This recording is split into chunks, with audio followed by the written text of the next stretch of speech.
Welcome to our discussion of all of Israel is holy. The notion that all of Israel have some role in being some sort of a Kohen. Although there are people known as Kohanim, but to some degree, all Jews partake a little bit of this notion of being some sort of a Kohen of sorts. Let's take a look at this. Right, in our Parsha, we're going to be reading on the first day of Shavuot. It says that we need to be a priestly kingdom, Mamlechet Kohanim, and a Goy Kadosh, a holy nation. So it seems to say that we are a kingdom of priests. So the question for tonight is, to what extent are all of Israel holy? As Korach said, that statement is taken from Korach, and he was against Kahuna, against the notion of special Kohanim. He wanted to be special. He said everybody's special, whatever that means. We know how it works on Animal Kingdom, Animal Farm, and all that. But the priest, but there is a notion that Hashem says that we are a priestly kingdom.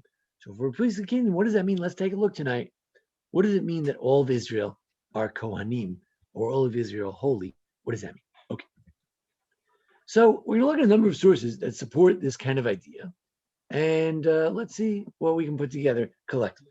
So the Rambam mentions, Lo Sheve Levi Levat. It's not only the Levites who are Levites, and by the way, this week's Parsha consecrates the Levites. Anybody who decides to dedicate themselves to God, they are holy of holies. So it seems that even if, let's say, I'm not a Kohen, I'm not a Levy, but if I dedicate myself to God, I can be like a Levy. That's what the Rambam seems to say in the end of the laws of Shemitah v'Yovel, the laws of sabbatical year. Because the sabbatical year, why does he put that in the laws of sabbatical year? Because in the sabbatical year also, every Jew can become like a Kohen and dedicate themselves that year to God. So this is the idea that you could dedicate yourself. Not that I am right now a Kohen, but that every Jew could be a Kohen. So now, or a Levy at least a Levy. Okay. The Sefer Abatim is a book that we've been looking at a lot. And again, I think Anshei first introduced me to this. Sefer Abatim was a commentary I was aware of for many years, but I didn't realize that he wrote a book on the mitzvot. My son Anshei wrote a thesis about it, and then Tani's been very into it. So actually, it was Akiva who shared this source with me. What is Abatim? The books, the houses. I don't know whether there's a house for mitzvot and there's a house for emunah. Different. I'm not sure why he calls it. Okay. Good question. So he says, et cetera, et cetera. Then he says as follows: it's a good year to have 1 year where everyone could learn Torah, Lilmod Torah. There's no Torah Chagiah, the year of the sabbatical year. It's wonderful. There's no troubles, toil, and you can learn Torah. You don't have to give Trumos Maz. You don't have to give any gifts to the Kohen, so you don't owe any taxes or anything. So everyone's equal. They can take the fruits. Vaya ka'am ka-Kohen. Every person is like a Kohen. Just like a Kohen can walk into my field today and say, hey, Israelite, pay up. I want 2%. You can go to the Levite and say, hey, I want 10% of what you got. So too, every Jew can walk into anybody's field and say, hey, what do you got? I'm taking some. You got some mangoes? I'm taking it. You got some wheat? I'm taking it. Whatever you got, I'm taking it. Nobody has a part in the land. You see, usually the difference, as it says in our Parsha this week in Bamidbar, the difference between a Levy and an Israelite has a portion of land in Israel, and a Levy does not have a portion in the land of Israel, whereas a Israelite does. However, on the sabbatical year, nobody has a portion in Israel, and everybody's free to love and to understand the Torah.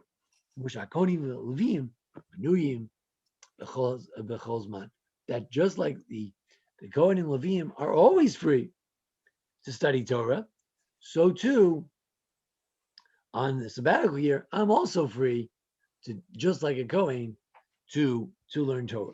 So firstly, in his view, that's what a Kohen is. A Kohen is someone free to study, free to learn.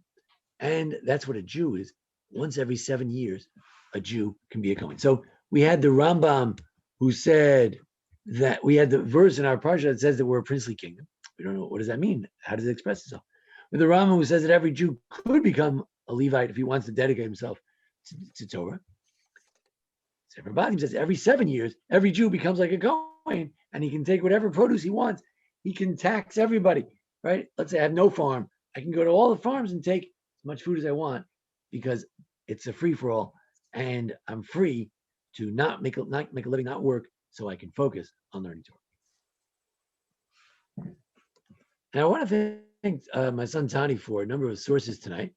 Some of them I've always thought of as part of this discussion. Some of them, Tani had made a wonderful collection, as he often does, of many different topics about the idea of relationship of a non-Kohen, a zar, non-Kohen is a zar, stranger, the non-Kohen to the Kohen. And so he gave a number of wonderful sources. Most of the sources tonight, I want to thank Tani for them. The Gemara Moed Katan says, Kohen Gadol kol hashana k'regel l'kol yamadami. Kohen Gadol makironi v'nuach. So the Kohen Gadol on the rest of the year is like someone on a holiday for the rest of the world. So on a holiday, a regular Jew, I believe the context here is, let's say I'm a regular Jew. God forbid I lost my father. So I can't bring I can't eat the sacrifices because I'm an Onen. But I could be makri. I could bring the Paschal lamb because it's Pesach. Pesach, you don't mourn. So Kohen Gadol of the rest of the year is keregel kuyam, is just like a Jew on the rest of the year. So there is a notion of equating a Kohen Gadol, a high priest, to a regular Jew on a holiday. So is there a notion? We just said that during the sabbatical year we become like Kohanim. Welcome to Ian. But there's also a notion that on a regel, Pesach, Shavuos, and Sukkot, do I also become like a Kohen in that, I continue to bring the sacrifices even if I'm in a state of mourning or deep mourning, the first day of mourning. Maybe I could still bring the sacrifices. I wouldn't eat them, but I would bring them. So the Gemara itself makes this comparison between the Kohen Gadol and a Jew on Pesach, Shavuos, and Sukkot. Think about it. Pesach, Shavuos, and Sukkot, a Jew comes, he sees God, he has a vision of God. He comes. They even used to take out the ark from the Holy of Holies and show them the cherubs. They would take out the bread and show them the showbread. So we didn't go into the Holy of Holies, but we had access to it. Is a Jew on Pesach, Shavuos, and Sukkot, the pilgrimage festivals, is he like, or she like, a Kohen? A little bit. This is a source that I was very familiar with from the Sforno mentions it, and it's a wonderful Mechilta. Mechilta says, we're supposed to be a holy nation. We're a holy nation, then we should be able to eat holy things. If we should be able to eat the sin offering, to eat all the parts of the shlamim, but no, we can't do certain sacrifices we can't eat. So why not? So he says, Agelos was before we did the golden calf, we were worthy. Every Jew was worthy of eating all the sacrifices because we're just like Kohen. We're a nation of Kohanim. After we did the golden calf, then it was taken away from us, who were the true Kohanim. It was given to the Kohen. I think it's Sforno who says that. Therefore, when it says you're supposed to be a priestly nation, this is the original vision. We're not priests today. We were supposed to be priests.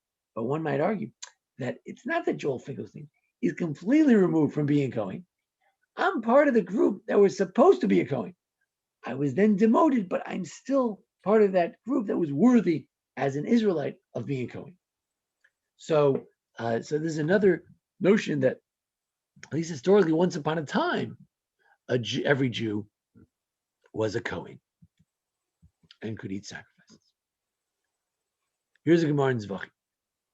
This is an it's a story, right? Charlie likes stories.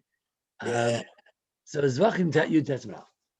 Rav Ashi said, Huna Bar Natan said to me, once I was standing before Izgadar, king of Persia. Okay, these rabbis, they were not schleppers. They hung out with important people, like the king of Persia. Okay, of course, the most important people were the rabbis themselves. But if you're impressed, be impressed. and my belt was raised above its appropriate height. You're supposed to wear your tie like this and your belt like that. So his belt was, a little too high. And he lowered it into place. The king came over to him. He said, Rabbi, he tucked his belt a little lower. And he said to him, kingdom of priests, holy nation. After all, we just talked about that. It's supposed to be, we're going to read it on next Monday, on Shavuos, first day, that he's supposed to be a whole kingdom of priests. And therefore, you should always look dignified. They came before a Maimar and recounted, this is Rav Ashi talking, he's the chief rabbi during those days. And Maimar was also an important rabbi, not as important. And he recounted this incident.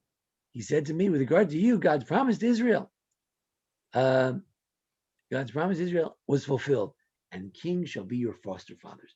In other words, who's taking care of you? Who is your butler? The king of Persia is the butler to the rabbi, because you are a kingdom of priests. So on the one hand, it's a funny story, it's ironic. On the one hand, the king was admonishing the rabbi. He said, look, you rabbi, don't walk around with a $100 suit from the men's, what's that called? Warehouse. The men's Warehouse. The men's warehouse, right? Yeah, you should have the $300 suit. You should have the $500 suit from Brooks Brothers. You got to look good. You're the rabbi. You're the king, kingly nation. So the king is giving him admonishment, and he felt kind of silly. But when Maimar said to him, no, actually, you trump the king. The king is your butler. He was fixing your belt. The king shall be your foster fathers. Pasuk in Isaiah, Yeshaya 41. Okay, so this notion of being a priestly nation has to do with the Talmid Chacham should be like a king or a priest. Talmid Chacham, don't forget who else has special garments? The high priest, the regular priest, Kohanim. And a Talmid Chacham is like that. He should always, the rabbi says, should never have a little stain, right? If I'm walking around, I got a little stain on my arm. It's not right. The rabbi of a shul, you don't walk around with a stain on your arm. Another person said, look, I was working in the shed, so I have a stain. But no, the rabbi's supposed to, certainly it's a big Talmid Chacham like Rav Ashi, the head rabbi of the time, the one who finished off the Talmud for us. He has to have the belt exactly in the right place. The tie should be in the exact place. Shildas Rav Achai. During the Gaonic period, before Rashi and the Rambam, mostly in Babylonia, sometimes in Israel, there were different rabbis, and one of them was Rav Achai Gaon, and he wrote the Sheiltos. It's a wonderful book where there's a certain style of a lecture. He would give a lecture, he'd ask a question, then he would distract the crowd with all kinds of stories and agadas and different agadah and different nice homilies from the Talmud, and then he'd go back, oh yeah, regarding that question, here's the answer to the question, related to the parsha. So anyway, it's talking about tzitzis. It's Parshas Eikev. I'm not sure exactly. It has to do with tzitzis. Anyway, so it says, blessed is God who gave tzitzis. So the question, the question is, what is the idea of tzitzis? God gave an honor to Israel he didn't give to any other nation. As it says, we read every morning in the Psalms, let's say it's Psalm 145, 6, 7, Psalm 147, God didn't do this for any other nation. No one can see God. Jews have a privilege that through the tzitzis we can have a vision of God. We see tzitzis reminds us of blue reminds us of the sea reminds us of the sky reminds us of the divine throne. Vision of God when we see the tzitzis. So God gave a special honor to the Jewish people. So the tzitzis, there's something to do with the tzitzis, talis of a Jew being a special adornment, like a priestly garb, to get us to that level where we're seeing God. It doesn't mention the word Kohen here, but you get the idea. It's sort of honor. One of the ideas of a Kohen, if you read Parshat Tetzaveh, is lechavod ultifaret. The garments of the Kohen are lechavod for honor and tifaret splendor. So too the Talmid Chacham in the story we had, Rav Ashi, he needs to have honor, and also the every Jew wears tzitzis because it's sort of an honor, and it has to do with getting close with God. Tosas Menachos says that tzitzis made al Yisrashim avdi Akash Baruch Hu. So the Gemara Menachos compares the tzitzis to a seal. People used to make seals in the clay, like they're finding all these old seals from the days of Jeremiah in Jerusalem right now. And by the way, we pray for the safety of everyone in Jerusalem and Israel and Tel Aviv and Haifa and Yaffo and Akko and Lod and Ramla and all these mixed cities. Jews should be safe and everyone should be safe. And the Jews should behave themselves as well. And it sees many association of the Yekush Baruch. He says, you know why we compare it to a seal? Because it's like a seal that a slave has, that like he's a slave of that master. A Jew has a testimony through the tzitzis, I'm a slave of God. Now again, you can say, oh, that's a slave. But you can also say that no, it's a seal of honor. Just like the Kohen has various garments, a Jew has garments also to show that he's a servant in the house of God, namely in the world. Sikta Zutra is a type of medrash, and it says in Parsha Tetzaveh when it's talking about the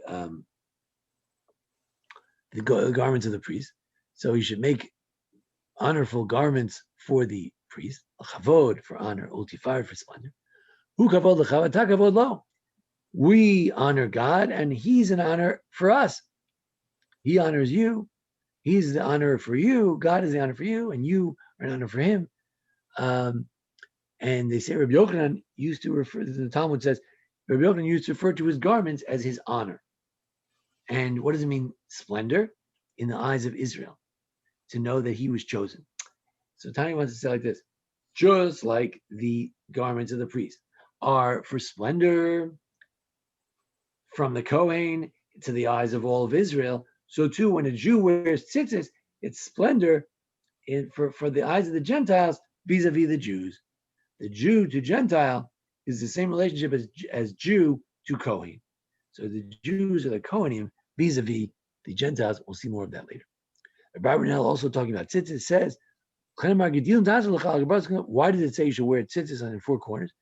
You should carry with you a sign to show the nations that you fear God and you desire His mitzvot very much. Again, unfortunately, learning about different things in Christianity, they have the idea that somehow mitzvot are somehow a lack of kindness from God. We view it the opposite.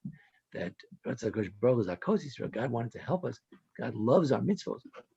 It's a very different idea. But anyway, so the tzitzis is a sign that you fear God, but it's a sign to the nations.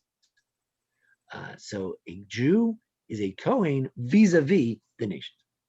There's a notion in Isaiah and other places that the nations will, at the end of Isaiah, that the nations will bring us tribute at the end of days because they have to bring sort of truma.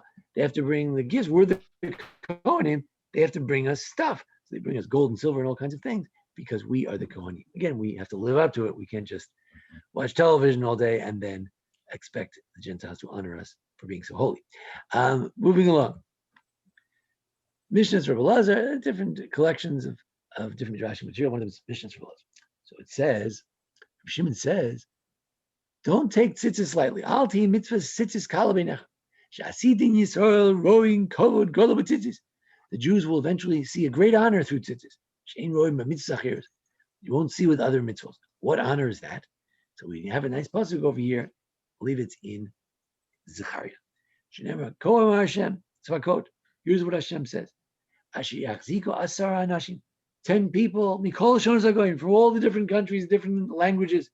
They'll grab the corner of a garment of a Jew and they'll say, come and teach us the Torah. So what does it mean? The rabbis interpret that it means they'll grab your tzitzis.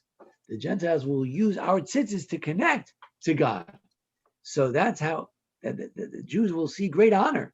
When someone will see tzitzis, they'll grab onto that tzitzis and say, take me with you to God and to Israel, to Zion and to Torah. The Maharsha, in explaining the various Agadas, the various stories and homilies within the Talmud, the Talmud mentions that there are 3 crowns. If you look in the parsha of Truma, you'll see there, and Tzave, see there are different pieces of furniture in the Beis Hamikdash and ritual objects, and they each have a crown. The altar has a crown, the table has a crown, and the incense altar has a crown. So they represent the three crowns, he says, that it speaks about in Pirkei Avos, that there's the crown of kingship, crown of Kahuna being a Kohen, and the crown of Torah, of being learned. So what's the Keter Kuna? What's the crown of a Kohen? We know a king has a crown. What's the crown? The crown of a king is a king. Keter Malchus Mashmol David. Everybody knows David had a crown. He got it from some other nation. He stole it. He plundered it from another nation, and he put on this huge crown. It was so heavy, he put it on for a second, and took it off. But what's the crown of Kuna? There's no crown. He says, no, there is. There's a golden frontlet that the Kohen Gadol, the high priest, wore on his forehead. What's the Keter Torah? It's the tefillin. The tefillin is the crown. So we talk about a kingly nation. We're a kingly nation because we wear a crown. What's the crown? Tefillin. Anybody who wants to take the crown of Torah can take it because everyone can wear tefillin.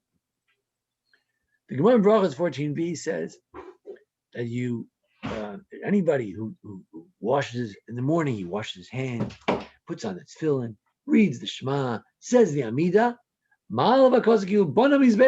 love korban. Here we have the notion that if you do all that stuff, it's as if you built an altar and brought a sacrifice on it. As it says,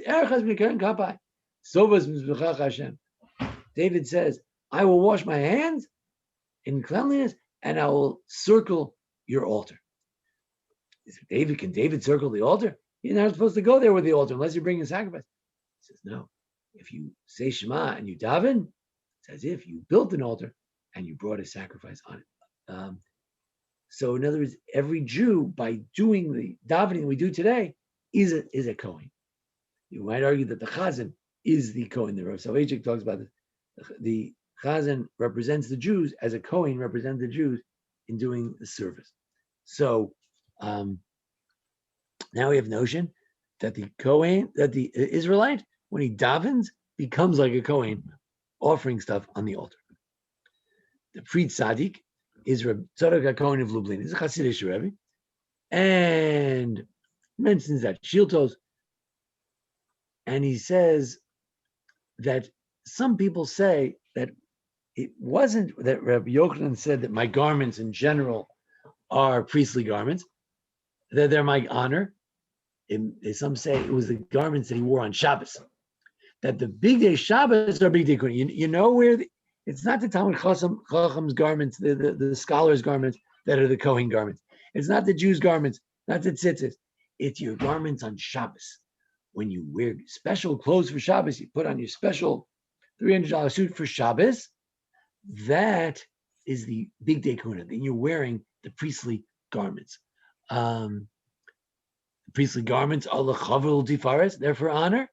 And what do we say on Shabbos afternoon? L'chavod ultifares. What's the niggin, Charlie? What's he?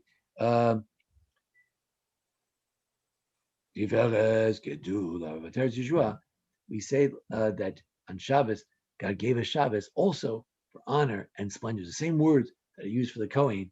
Shabbos, every Jew becomes just like on the Shemitah year, a Jew becomes like a Kohen when he sits at his beautiful table with the food and the covered table, and we have the garments of Shabbos. We are like Kohanim as well. When the Kohen wears his garments, he's a Kohen. The Gemara says, they are Kohanim. So too, when a Jew wears the Shabbos clothes, he has that kedusha,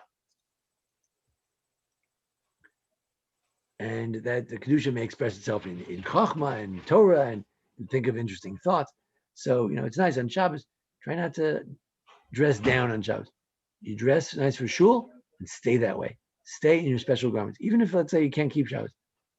You can do this. You can wear special garments for Shabbos and stay in them the whole Shabbos. When you go to sleep, you can wear your pajamas, but when you're doing anything on Shabbos, you wear at least a tie, suit, whatever. The Rambam says, he says, he's talking about people you can marry, you're not allowed to marry.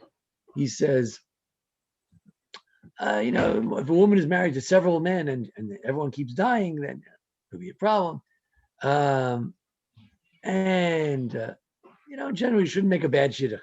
An Israelite who is ignorant shouldn't marry the daughter of a Kohen. It's the desecration to the children of Aaron. If he did marry them, that doesn't work so well. He may not have the right children, he may not have children at all. And maybe there'll be a fight between them. But if a scholar marries the daughter of a Kohen, that's beautiful. It's wonderful. And because why?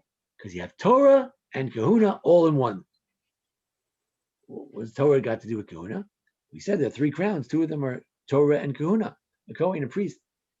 So, and Tani quoted the source. He wants to argue that there's a relationship between the two. That when you do Torah, in a way, you become like the Kohen. The Rambam argues, we should put this in the source sheet. The Rambam argues that if you're in a room and there's a guy who's a Kohen, but he's not particularly learned, and there's a scholar who's a rabbi, the Rambam thought at first, so he changed his mind later, he thought, give the honor to the rabbi, not to the Kohen, because the ultimate crown is the Torah. Kohen is supposed to represent that as well, but if he doesn't, then the scholar comes first. But we don't do that. Even the Rambam himself changed his mind. But it's an interesting thing to put into perspective here, that the Israelite who studies Torah, in many ways he becomes like a scholar. There's also a passage in the Talmud that says that a mamzer, person who's a bastard, his mother cheated on her father, and they had a child, and he's the product of it. So he's the lowest status. He's got a big A all over him. But if he's a scholar, he's higher than a Kohen Gadol who is ignorant. So a regular Jew, even the lowest Jew, on the totem pole of, who is your father, even that Jew can reach the higher level than a Kohen if he is learning.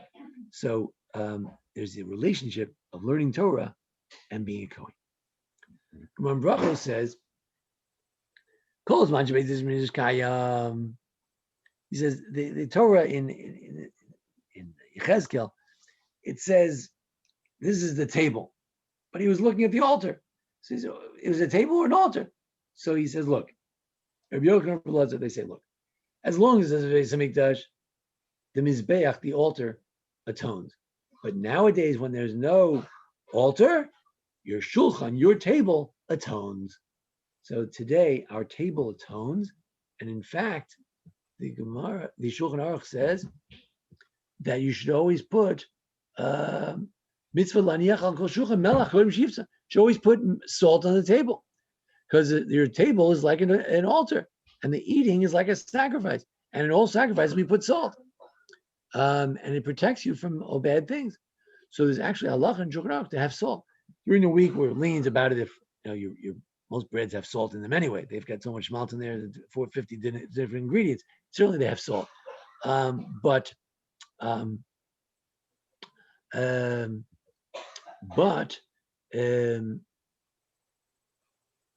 that's the idea that your table is like an altar. So the regular Jew, his table is like the altar of the priest. It's like the shulchan in the Beis Hamikdash.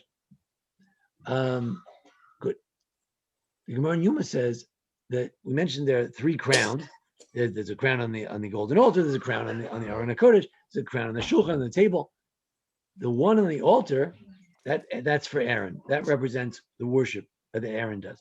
The one on the table, that's wealth. David got that. He's a king. The king. It's good to be king, right? And the Aron HaKodesh, that's sitting there. Who gets it? Anybody who wants it. Aron HaKodesh, anybody can come take that crown. It's for anybody. And that's what it says in Mishlei, Bim lachim lochu. It's through me, wisdom, that kings become kings. If you have wisdom and Torah, you can become a king. So it's both, Torah both leads to kingship and kahuna. So when we say Mamlechet Kohanim Begoy Kadosh, a scholar can become both a Kohen and a king as well.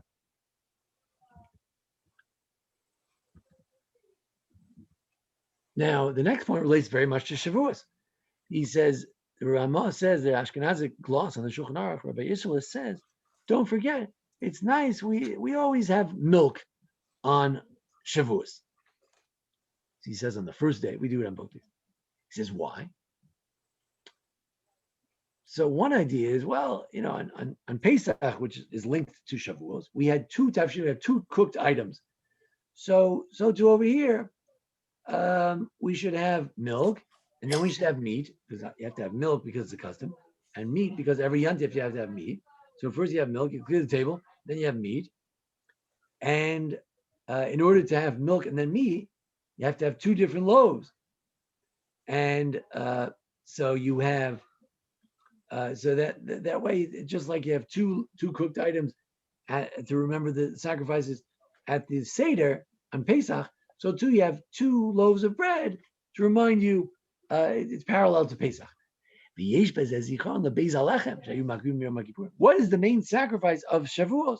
The Yom HaBikurim, the day of the first fruits. You know what the main sacrifice was? 2 chametz loaves of bread. So by forcing yourself to have 2 loaves of bread, because first you have the milk, and you cut the bread with the milk, so you get the milk on the bread. So you put that bread away. Then you have meat, and you need some more bread, so you cut the bread, and you get the meat on it. So that's the second loaf of bread. So you have 2 loaves of bread. It reminds us of the famous sacrifice. The main sacrifice of Shavuos is to wave 2 loaves of bread. So how can you do that? What does your bread have to do with the 2 breads that were waved in the base of Mikdash? The answer is your table's like an altar. The table's like an altar. Okay. That's where some Hasidim put the salt for the bread directly on the table.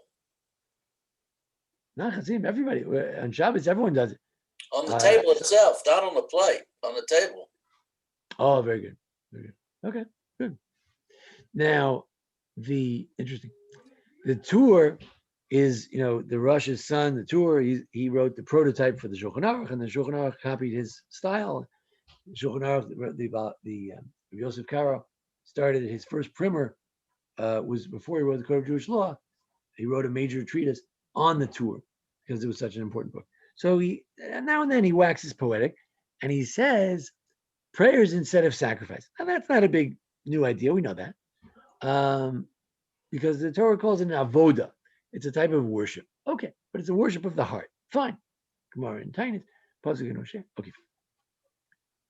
Now, but then he says as follows: prayer has to be like a sacrifice. The chavana, a sacrifice, you have to have the right intent. You all know from the Talmud that if you bring a sacrifice and you think, "Ooh, I'm going to eat this sacrifice a week from now," then the whole sacrifice is no good. You have the wrong intent. You can't put any bad thoughts in there because wrong thoughts could ruin your sacrifice. You have to do it while you're standing because the avoda, the Beis Hamikdash, you always have to do everything standing. Lamod l'sharet. I think it may allude to that in this week's parsha. You have to stand up and do your service. Shvazar aglayim kohanim. You know why we put our legs together? Because when the Kohen walks up to the altar, he has to walk very daintily. He doesn't take a long stride. He puts his ankle next to his toe, ankle next to his toe, his ankle next to his toe. So he walks with his legs together. That's one reason why we keep our feet together, rather than the reason that we want to be like an angel. That's another reason. But this is the idea that we want to be like Kohanim. And you have to have a special place, like a sacrifice has to be shechted in a certain place. The blood has to be sprinkled in a certain place. You shouldn't have anything between you and the wall. If you have an opportunity, you daven next to a wall with nothing there, nothing on the wall. Mostly in a shul, only the rabbi gets to do that. Everybody else is behind the rabbi. But there's nothing other than you and the worshipers. There's nothing between you and the wall. So just like the sacrifice, it has to be directly on blood on the altar or whatever. So the Torah says there are practical ramifications that link sacrifice and your davening. Rabbi Soloveitchik talks about that kavana is an important part of davening because thoughts are very important in sacrifices. If you're thinking that you're going to eat this in the wrong time, in the wrong place, your sacrifice is no good. And also, yeah, if you had something interposing between you and the vessel that you were using, it's no good. And you have to have nice garments, just like the Kohen had nice garments. There we go. Person who's praying, a regular plain Jew who's praying, puts on special jacket. He brushes off his dungarees, and he puts on a nice little coat or something to go daven, right? He's like a Kohen wearing bigdei kuna, the garments of the priest. Look, not everybody can wear fancy things all the time, but at least have some halagoizim. You should have at least some nice pants that you wear for davening. It should be clean. At least it should be clean. And then if you do it like a sacrifice, it'll be it'll be like sweet savor before God. And the korban goes up, and the angel will make this prayer into a crown for your maker, for God, so to speak. So incredible passage in the Torah about the notion of kavanah for davening, and the comparison of a Jew praying and a Kohen doing his worship. The Rabbi in the Mishnah Kubetzes says, "Mashma dedina intilas yadayim mikish yadayim shemikdash afilo." Where do we get the idea of washing our hands? Who ever heard of washing your hands? In the whole Torah, it's always the idea of what? Wash your body. It was your body, which the rabbis interpret to mean you go to the mikveh. You totally immerse your body. Where do we get the idea of washing our hands? Only the Kohen. A Kohen washes his hands. A regular Jew never washes his hands in Torah law.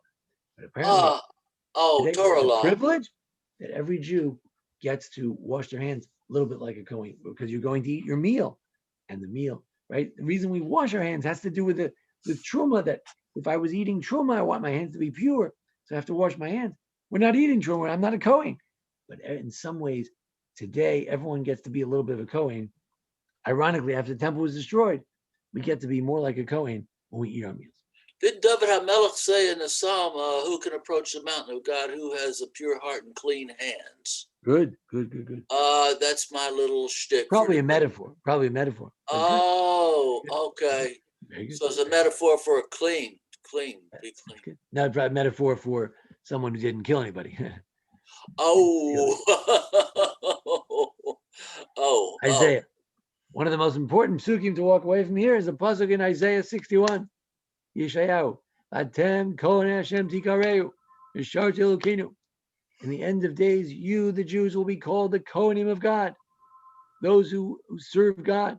That's what you'll be known as, those who serve God. You will eat the wealth of the Gentiles, and and revel in their riches.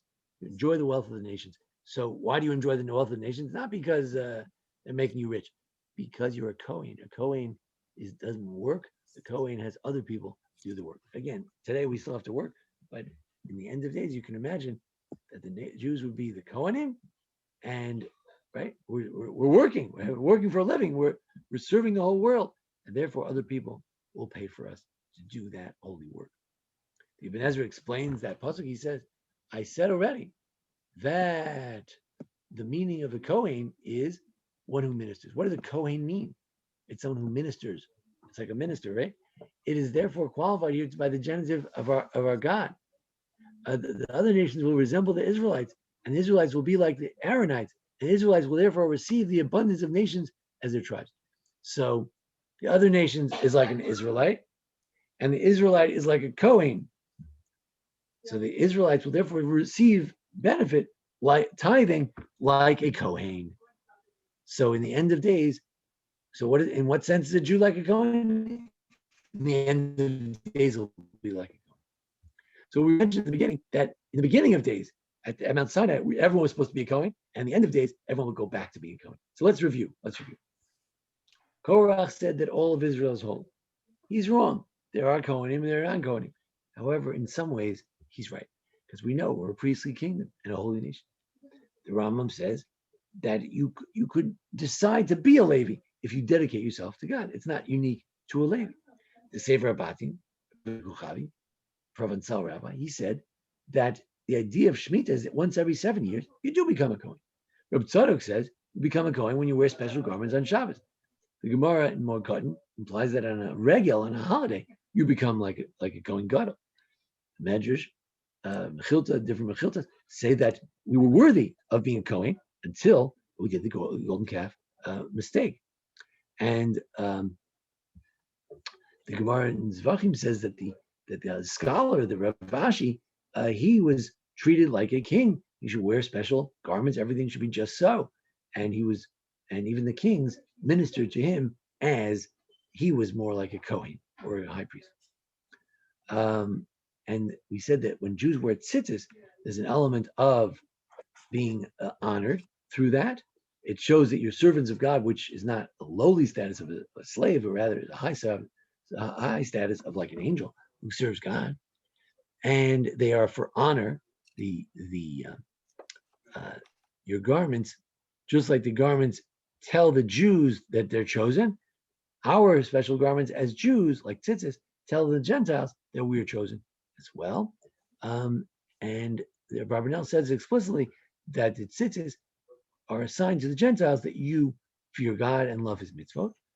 The Birkat Eliezer says that one day the Gentiles will grab your tzitzis and ask you to teach them Torah, tzitzis representing your special status as a Kohen vis-a-vis the Gentiles. The Maharsha says that your tefillin is the crown of Torah that every Jew tries to wear. Of course, we don't always deserve it, but we try to wear that. And the Gemara says that if you daven and you wear tefillin, then it's as if you brought a sacrifice. And the Pri Tzaddik says that your Shabbos garments make you like a Kohen. And the Rambam says that if a scholar marries the daughter of a Kohen, it's appropriate because Torah and Kahuna belong together. Because when you have Torah, you are like a Kohen, according to what we're saying. And the Gemara says that nowadays our table, if we do the right things at our table, we eat the right food and we say the right things at a table, then the table atones for us as well, just like an altar. So every Jew gets to sit at their table, and it's as if they're eating on the sacrificial table. We said it's very egalitarian. Anyone can use this, can take the Torah. It's available to all, and we can become like kings through Torah as well. And we mentioned that on Shavuos, it's as if we have the two breads that were sacrifices on our table because we have milk bread, and then we have the fleshig bread, the bread we eat with the fleshig. We mentioned that on our tables we put salt, and we mentioned that we try to do all the things you do for a sacrifice when we bring our prayers, such as proper intent, putting our feet together, and being clean, having special garments, etc., and special ha'izim, and we even wash our hands like a Kohen does, because we're trying. We that exemplifies that connection, that status. And at the end of days, we will yet be called Kohanim to God. So that's our presentation about the idea that the Kohanim, that the Jews are in theory and in practice have some status of a Kohen, whether it was originally meant to be, whether it will one day be, whether it's expressed when someone's particularly scholarly, or whether it's expressed as a simple person, a Jew having a table or wearing special garments on Shabbos. A Jew can reconnect with that original plan that every Jew would be a Kohen. That was very good learning. I love that.